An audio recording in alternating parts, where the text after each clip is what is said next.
상쾌한 수요일 아침입니다. 오늘 살펴볼 주제는 망 중립성 원칙입니다.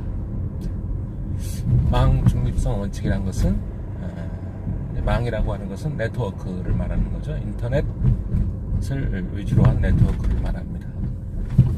인터넷을 이용할 때, 인터넷과 같은 망을 이용할 때 누구에게든지 동등하게 이용할 수 있도록 보장해야 된다는 원칙, 이것을 망 중립성 원칙, 망 사업자가 망을 운영함에 있어서 누구에게는 유리하게 적용을 하고 누구에게는 불리하게 적용을 해서는 안 된다라고 하는 중립성을 지켜라라고 하는 원칙을 망 중립성 원칙, 네트워크 뉴트럴리티의 원칙이겠죠. 그래서 이제 당연히 누구든지 인터넷을 사용할 때 불리하거나 불합리한 대우를 받는 경우는 없을 것입니다. 하지만 이제 인터넷을 이용해서 사업을 하는 경우에, 인터넷 사업자의 경우에는 조금 불만의 소리가 나오고 있죠. 인터넷 망을 운영하고 있는 인터넷 망 회선 사업자들이 있죠. 우리나라와 같은 경우는 예를 들면 KT, SKT, LGU 플러스 그런 대표적인 회사들이 있고, 미국에도 무슨 있죠.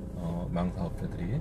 그런데 망 사업자들 입장에서 볼 때는 일반 네티즌들이 인터넷을 사용하는 것은 아무런 문제도 없는데, 인터넷을 이용해서 사업을 크게 하는 인터넷 사업자들이 있죠. 예를 들면 우리나라에서는 네이버라든지 또는 카카오톡이라든지, 그래서 저건 이런 거대 포털 사업자들, 또 무슨 싸이월드라든지, 저건 이런 많은 사업자들이 인터넷을 이용해서 오히려 망 사업자보다 더 큰 돈을 벌고 있죠. 미국의 경우도 인터넷 망 사업자보다는 그냥 일반 인터넷 사업자, 망을 이용해서 하는 인터넷 사업자, 페이스북이라든지 트위터라든지 또 구글, 유튜브는 참 구글 거죠. 구글이 인수했으니까. 그런 것들, 그런 사업자들은 굉장히 돈을 많이 벌고 있습니다. 엄청나게 돈을 많이 벌고 있고, 오히려 망 사업자보다 그런 일반 인터넷 이용 사업자들이 훨씬 더 큰 돈을 벌고 있죠. 그렇다면 망 사업자의 입장에서 볼 때는 그러한 사업자들이 이 인터넷 망의 어떤 속도 증진이나 망 설비의 개선에 상당히 좀 기여를 해주기를 바란다라는 거죠. 그래서 어떤 식으로 기여를 하면 되겠습니까? 개별적인 투자도 있을 수 있겠지만, 망 이용료에 대해서 좀 일반 이용자와 다른 좀 차별적 요금 징수를 한다든지, 그러한 것들을 이제 좀 원하고 있는 것이죠. 인터넷 망 사업자 입장에서 볼 때는.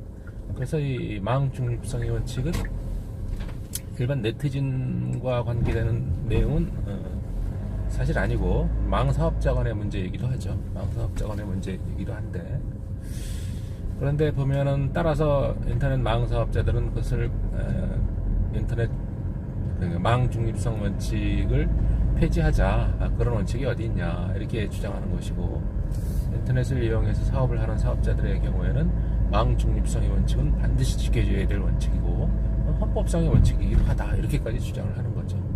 이렇게까지도 주장을 합니다.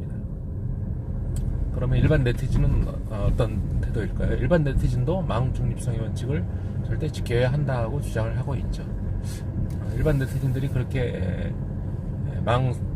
일반 인터넷 사업자의 편을 드는 이유는 뭘까요? 그것은 인터넷 사업자들이 어떤 식으로든 기여를 하게 될 경우에, 비용 지출이 있을 경우에 그 비용을 일반 인터넷을 이용하는 일반 네티즌들에게 비용을 전가, 부담시킬 가능성이 있기 때문이죠. 그래서 인터넷 사용료가 오를 가능성이 또 있습니다. 우리가 무슨 여러 가지 인터넷을 사용할 때 인터넷 사용료를 결과적으로 말해서 직접 징수하는 것은 없겠지만 결과적으로 어떤 형태로든 영향을 받을 것이다.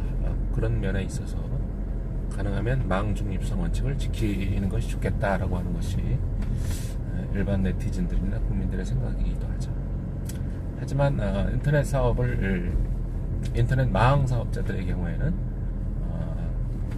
굉장히 많은 설비 투자를 통해서 망을 개선해 오고 있는데, 그것에 대해서 그 망을 이용해서 사업을 하는 사람들의 경우에 좀 더 기여를 좀 하는 것이 좋지 않겠느냐라고 주장하는 것도 일리가 있는 말입니다. 네, 망 사업자들의 주장이 일리가 없는 것은 아닙니다. 네. 최근에 미국의 상황을 보면 미국에서도 망 중립성 원칙이 철저하게 지켜졌죠. 그래서 오바마 정부 때 법정화, 법률로 망 중립성의 원칙을 정해놨는데, 그런데 이것이 지금 누굽니까? 트럼프 행정부로 바뀌면서 트럼프 행정부에서 연방통신위원회라고 있죠. FCC, 미국의 FCC에서 그런 것들을 결정을 하는데, 연방통신위원회의 그 인적 구성원, 위원들의 인적 구성이 민주당 위원이 많았었는데, 지금 트럼프 행정부에 들어서면서 공화당 위원들이 더 많아지게 됐죠.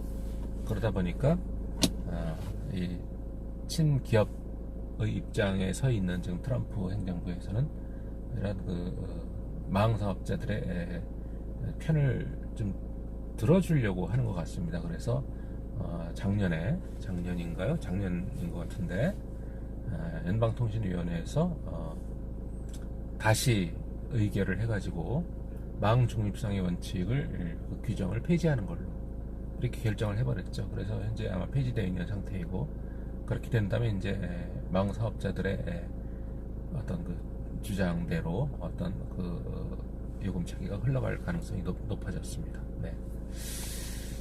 그래서 우리나라도 거기에 또 영향을 안 받을 수가 없겠죠. 지금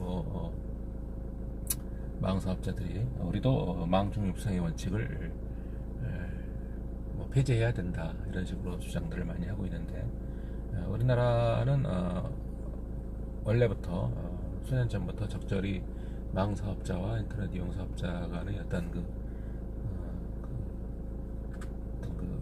조정, 이해관계를 조정하기 위한 여러 가지 법제도 완비의 노력을 해왔는데, 앞으로도 이 망 중립성의 원칙에 관한 여러 가지 협의와 법제도의 조정 노력이 계속되지 않을까 싶습니다. 정답은 없는 것이죠. 정답은 누구 한쪽에게만 시행을 해라 라고 강요할 수도 없는 것이고, 그리고 가능하면 이런 것은 일반 네티즌의 입장에서는 헌법상의 원칙으로 지켜지면 좋겠지만, 헌법에 그런 원칙이 어디 담겨져 있는 것은 아니기 때문에, 그래서 얼마든지 정책으로 그 내용은 변경할 수가 있다, 이렇게 생각을 합니다. 그래서 이해관계자들을 포함해서 많은 어떤 그 전문가들과 일반 국민들의 공론의 장에서 보다 합리적인 결론을 통해서 적절하고 효율적인 법제도가 탄생하기를 기대해 봅니다. 네, 오늘 간단히 망 중립성 원칙에 대해서 출근길 혼자 토론 이 주제로 한번 생각을 해봤습니다.